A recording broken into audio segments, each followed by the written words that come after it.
Hey everyone, welcome back to Fandom Frontline. Today I'll be talking about Five Nights at Freddy's 2, the sequel that somehow manages to be messy, overstuffed, goofy, confusing, weirdly fun, but ultimately is not a good movie. Still, I can't lie, I did have a smile on my face more often than not. So let's start with the obvious. Five Nights at Freddy's 2 tries to do everything at once. You can feel the lore, mythology, timeline, symbolic dreams, flashbacks, villain setup, sequel teases, and game Easter eggs all piling on top of each other until the story basically collapses under its own weight. It's like the filmmakers dumped the entire fandom wiki onto the table and said, let's put all of this in a movie. As a result, the film loses the simplest thing a movie can offer its audience a coherent story. Despite all that chaos, man, those animatronics, every time they show up, the movie comes alive. The work by Jim Henson's Creature Shop is legitimately impressive. The way the animatronics move, stalk, and lurch around corners, there's a physicality to it that's genuinely fun to watch. Whenever Freddy, Bonnie, Chica, Foxy, or the newer faces are on screen, the energy spikes. There's even an extended sequence that's essentially a reenactment of the franchise's central gameplay conceit that really works. It's the kind of B movie charm you get used to from 80s creature features.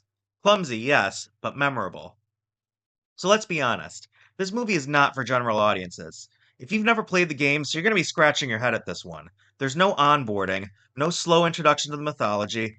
The movie assumes you're already invested in who these characters are, why the lore matters, and what every Easter egg means. It's not an entry point. Even the first film barely was. These movies are, in a way, a reward for the fans of the games, and they will catch every reference. The rest of the audience will spend half the runtime wondering what the hell is going on. But you know what? That's okay.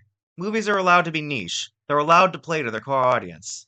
The deepest irony is that Five Nights at Freddy's 2 wants to be everything.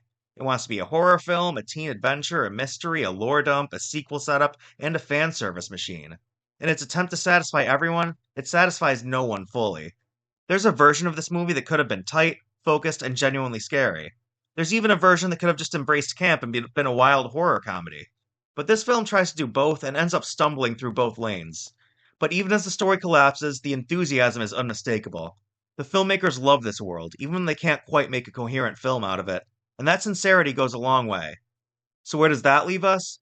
If you're a fan of the games, you'll probably have a good time, though even then you may have yet have hoped for more focused filmmaking for this adaptation. But if you're not already a fan, you'll definitely be baffled. But perhaps also entertained in a this is kind of ridiculous sort of way. Is it a good movie? No. Is it fun?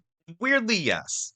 At the end of the day, Five Nights at Freddy's 2 feels like a modern version of the B movies of yesteryear. Flawed, chaotic, overstuffed, but made with enough energy that you can't quite hate it. Still, maybe let's hope for an actual good movie instead for the third go around.